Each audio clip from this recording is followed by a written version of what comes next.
Welcome back to In Ohio Country today, and joining me now is Dr. Bob Horton. Dr. Bob, let's talk a little bit about your background. A lot of people here in the Buckeye State know you through Extension, but you do a lot of other things for The Ohio State University, don't you? I've been here a long time, 43 years, doing my part with 4-H, and it's a job where you can evolve. You follow your interests, follow your passions.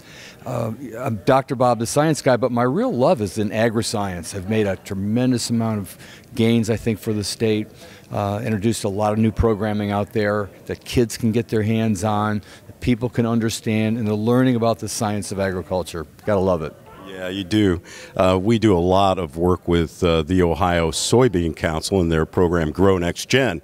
And when you talk about agri-science, you talk about what they're doing to help educators do what they need to do in the classroom, you're doing it from possibly the other side of things, at least talking to the students themselves and getting them excited about agri-science. Absolutely. That whole informal side of learning is what we do best at 4-H. You know, we're not in the classroom, we don't have the lesson plans, but we do have the activities that are going to be easy to administer, kids can enjoy themselves and learn at the same time, and that's a real bonus. You know, Dr. Bob, it's more than just cutting open frogs like when we did back in the 60s and 70s. There's a lot more to it today, and the technology that has changed to help educate our youngsters in the science of agriculture is got to be pretty exciting for you too, right? Oh, absolutely. You know, being able to use a computer, use a cell phone app, get a hold of a piece of equipment that's making a difference in producers' lives now. I mean, that's what it's at. But that essence of learning, here's the concept, and how is it affecting the way in which we, as a producer or part of a family of people producing, how does that going to affect the bottom line? And kids can understand that. It's not even a third grader. If they're not out of the family conversation, they hear these conversations. You know, people all the time scratch their heads looking for new ideas. Sometimes they might come out of the mouth of babes. No question about it. You know, 4-H has long been known for its rural interests, if you will, or getting their program started in the rural areas, but more urban areas are bringing back what 4-H used to be or starting a new 4-H program. Why don't you talk a little bit about that? Yes, isn't that interesting?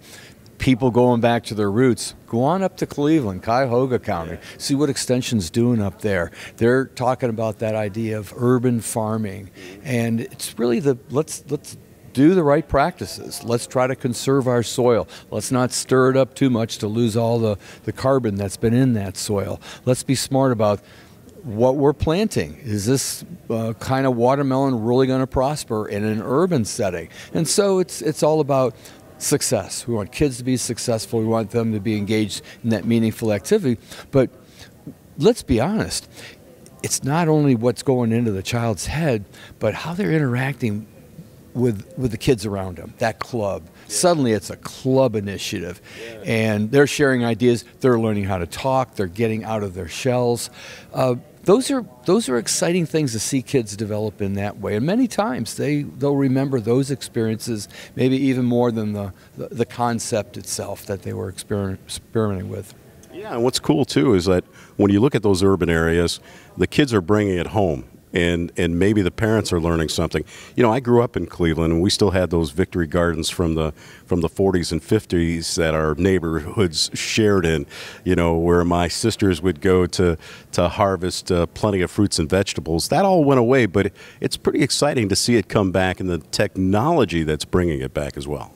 That's correct. In fact, a lot of those pioneers that started that whole Victory Garden movement up in Cleveland, they're still alive and they're still involved in the extension program up there. They may not be the ones that are doing the teaching and getting their hands dirty, but now they're inspiring a younger generation to work with those children and to begin to make it modern, make it relevant to their lives.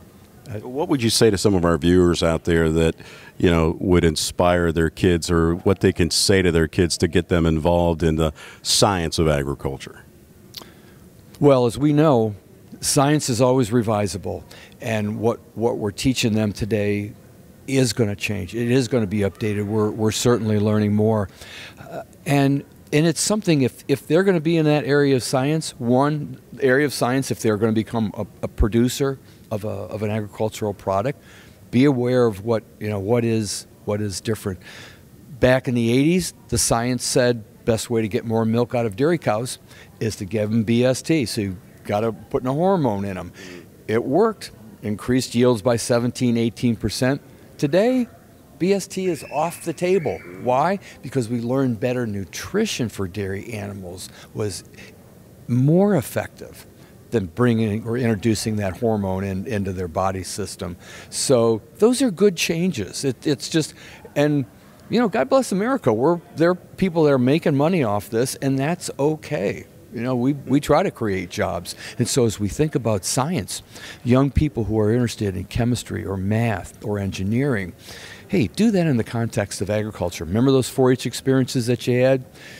Yes, we can take that back, have an interview with an employer, have a conversation, say, here's my engineering skills. This is how I would apply it to solve your problems within your company. And that's real world stuff.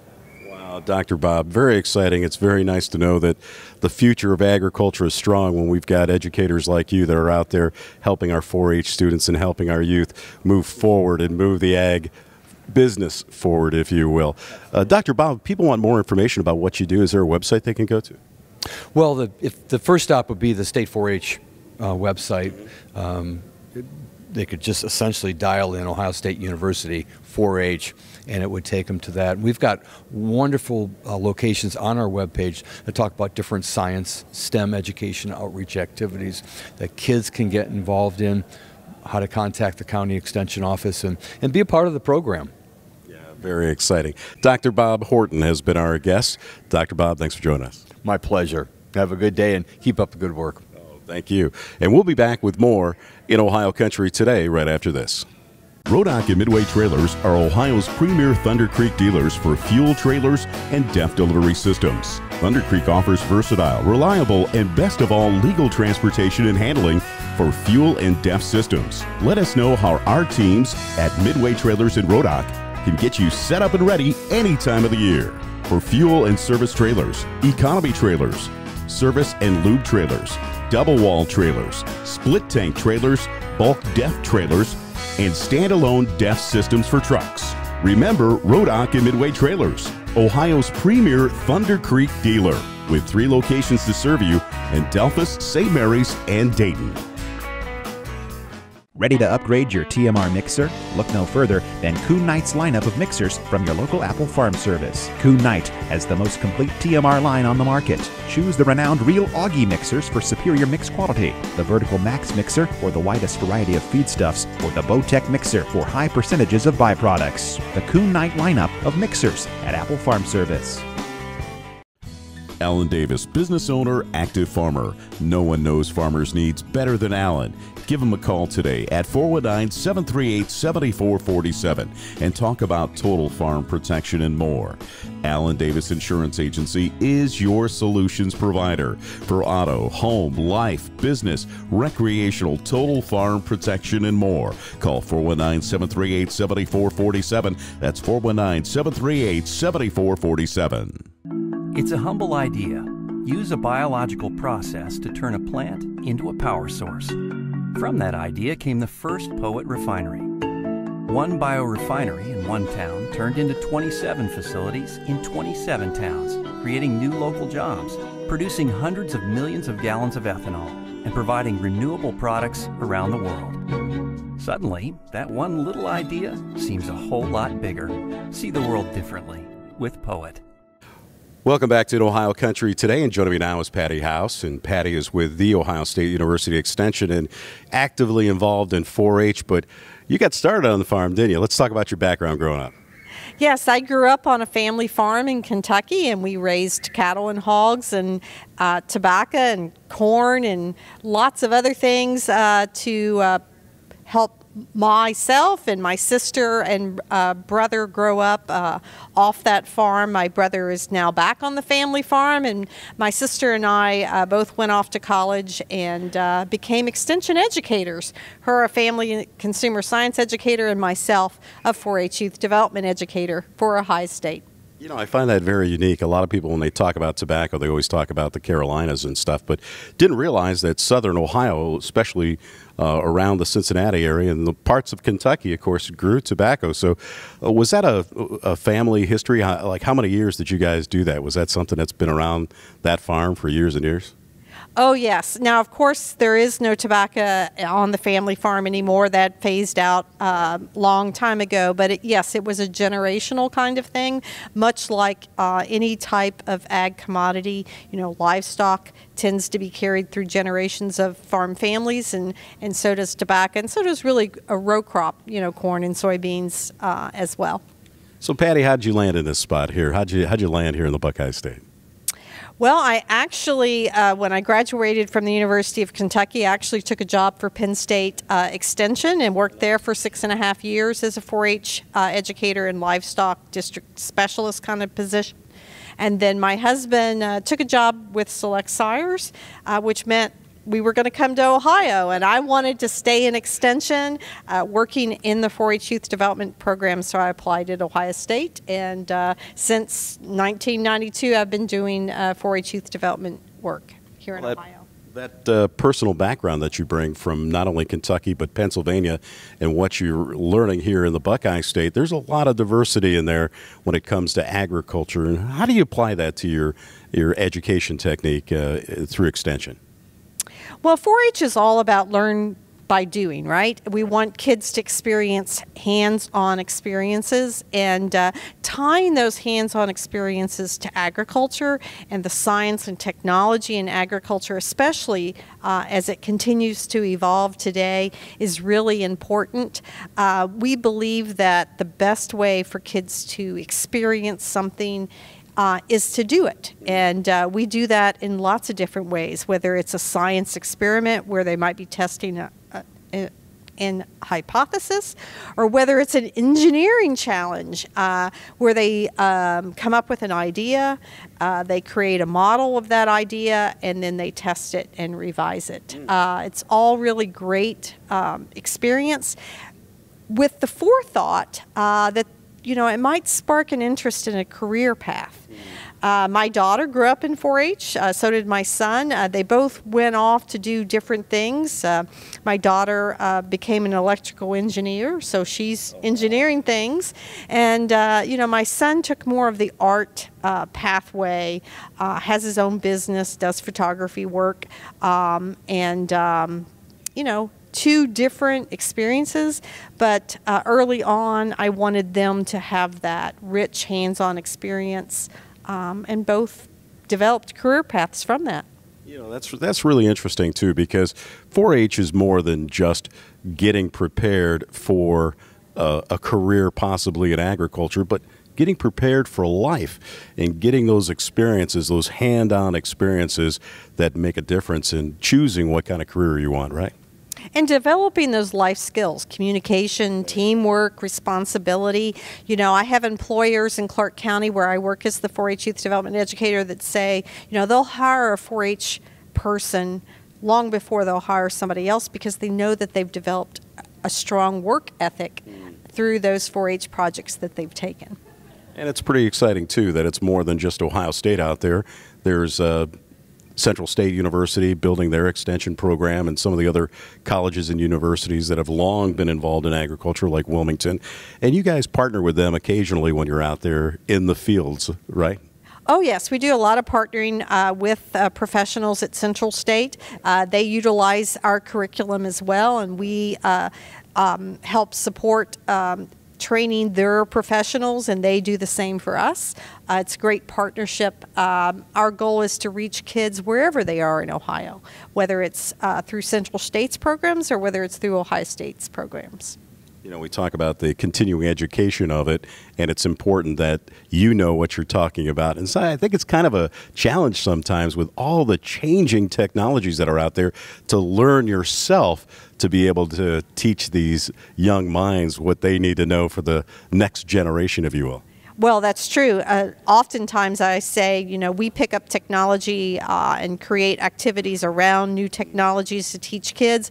Oftentimes kids they're fearless. They don't have a fear of technology because they've grown up with it all their lives. Unlike myself, you know, that had my first cell phone that was about this big in the 90s. You know, kids today have grown up with iPads and tablets and smartphones, and so they grasp onto that technology really quickly, and they're looking for the next cutting piece of technology. Our goal is to help kids become creators of technology, not just consumers of technology. And it's got to be exciting, too, to make sure that you have the resources to be able to do that. You probably couldn't do it without our commodities out there. People like the Ohio Soybean Council, one of our fine sponsors, the Ohio Corn and Wheat Growers, the Ohio Cattlemen's Association, you mentioned Select Sires. So there's probably a lot of those organizations that help support your efforts, right? Yes, partnerships have been a key component of us developing our STEM challenges around agricultural pieces. Ohio Soybean Council was a big sponsor of our last big challenge here in Ohio called High Flying Soybeans, and it reached about 2,200 kids throughout the state of Ohio, and also helped launch our next national initiative, which is our aerial ag project through Bayer and National 4-H Council. Wow. Some good stuff. Patty House has been our guest, extension educator, 4-H with The Ohio State University. Patty, if people want more information, is there a resource that they can go to on the web? Sure, they can go to ohio4h.org and click on programs. They can click on our science tab, which will link them to our STEM pathways curriculums, as well as our 10-minute science and other programs that we offer through our statewide website. Wow, very cool. Patty House has been our guest. Patty, thanks for joining us. Oh, thank you. I've enjoyed it. And we'll be back with more In Ohio Country Today right after this. Closed captioning paid for in part by the following. Dye Real Estate and Land Company specializes in farmland and recreational land throughout Ohio. A company for people who enjoy the rural lifestyle and looking to buy or sell their land. All of our land agents are members of the Realtors Land Institute and have extensive experience in farming and agricultural land business. At Dye Real Estate and Land Company, we'll work with you to tailor-fit a plan that works best for you, your family, and your investments. Our services include 1031 tax-deferred exchanges, land brokerage, land auctions, and CMAs and valuations for estates and planning. We are Dye Real Estate and Land Company. Call us today and visit our website at dyerealestate.com. Dye Real Estate and Land Company.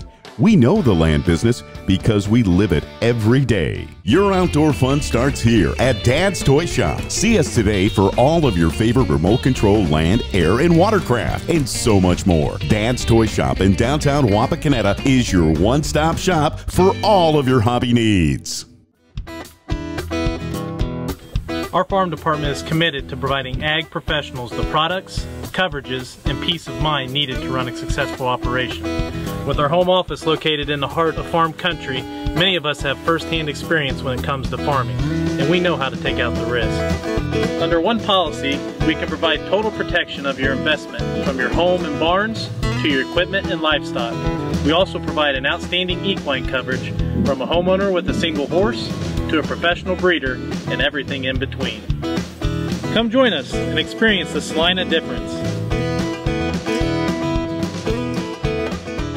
Pusheta Creek Steaks, naturally delicious, antibiotic and hormone free, from fresh grass and grain-fed, free-to-roam cattle. Pusheta Creek is a family-owned and operated 210-acre free-range ranch right here in Ohio, and we take the time to custom fit your order to exactly what you want. For steaks, roasts, hamburger, pet treats, gifts, freezer boxes, and much more, check us out on the web at PushetaCreekSteaks.com. That's PushetaCreekSteaks.com. Welcome back to In Ohio Country Today. And joining me now is Dr. Pierce Paul. Dr. Paul is with The Ohio State University, and we're here at the Agronomy Night up at Putnam County, beautiful Kalida, Ohio. And Dr. Paul, before we get started, we're going to talk a little bit about cereal pathology, but how'd you land here at Ohio State University? Right. I came to Ohio State, the Ohio State University by way of Iowa State. So I did my PhD at Iowa State working with diseases of corn, and then I joined the Ohio State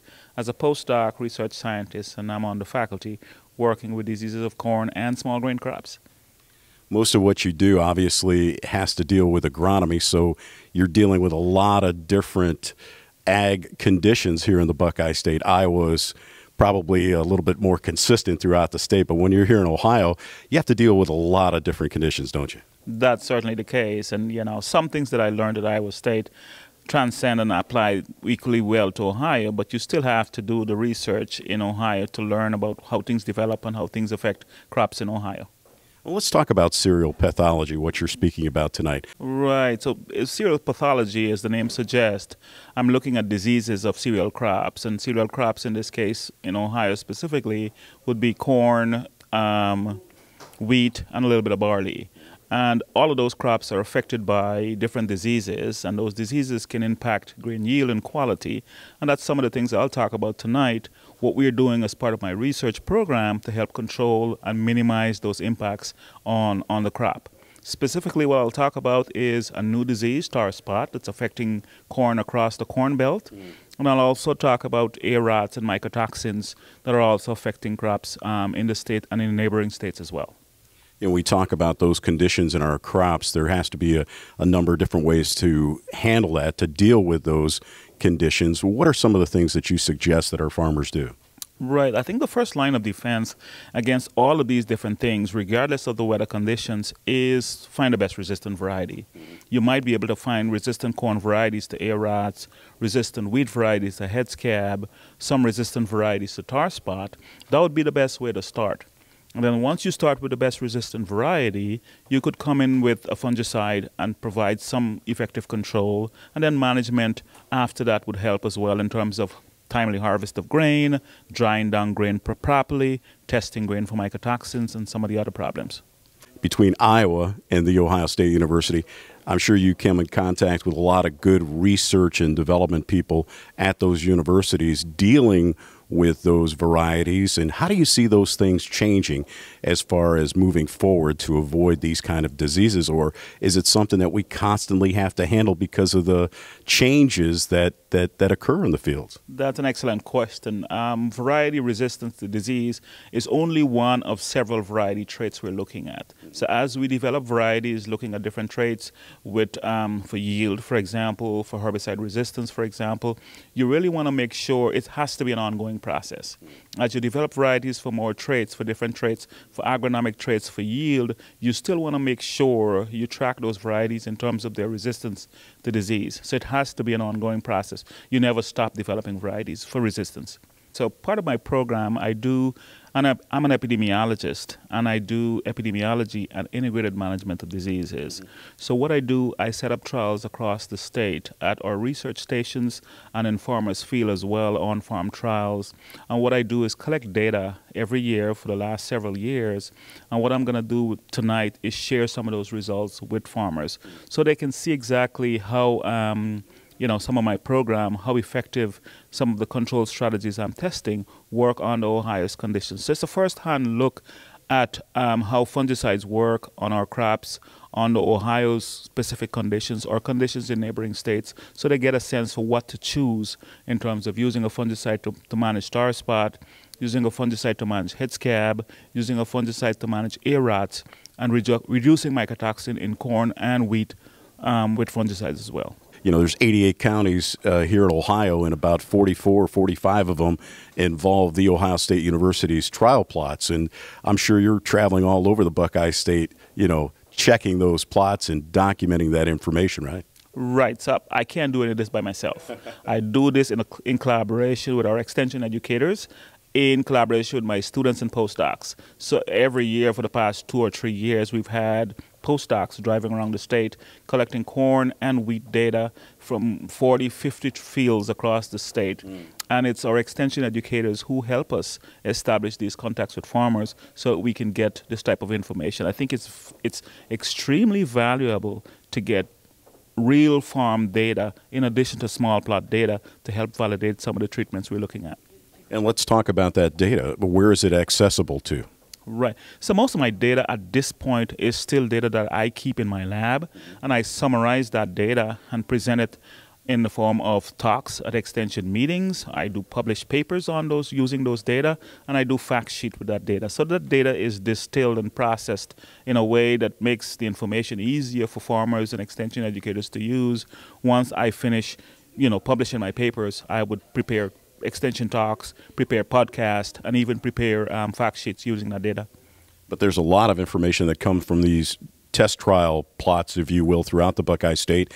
And Ohio State has done a great job of gathering that information and making it available to our farmer producers out there. And why don't you give them some information about where they can go to get that additional information? Right. So typical places you would go, each lab would have an extension website. We've got our corn newsletter. This is Crop Observation Recommendation Network. We got corn newsletter website where you can find some of that information. You can find information on more of a regional crop production network as well.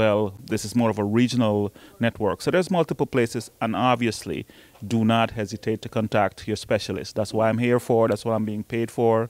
Talk to me if you need additional information. If you need additional data, you can always contact your specialist. One of the many reliable sources from The Ohio State University when it comes to providing news and information to help our farmers be more profitable here in the Buckeye State. Dr. Pierce Paul has been our guest. Cereal Pathology from The Ohio State University. Dr. Paul, thanks for joining us. Thank you for having me. And we'll be back with more In Ohio Country today right after this. Rodock and Midway Trailers are your source for North Star truck beds. When your job is tough, you need equipment you can count on every day. North Star has built a reputation for providing truck beds that work as hard as you and can withstand your daily grind. North Star truck beds are built with the most rugged users in mind, providing years of service to any owner. Remember Rodock and Midway Trailers, your source for North Star truck beds, with 3 locations to serve you in Delphus, St. Mary's, and Dayton. Your outdoor fun starts here at Dad's Toy Shop. See us today for all of your favorite remote control land, air, and watercraft, and so much more. Dad's Toy Shop in downtown Wapakoneta is your one-stop shop for all of your hobby needs. It's Apple Farm Services Spring Super Sale. 10% off parts, toys, apparel, and more. That's 10% off your wear parts, your planting parts, tillage parts, twine, and more. Mark your calendars, February 20th through March 10th. Download the catalog today. applefarmservice.com/catalog.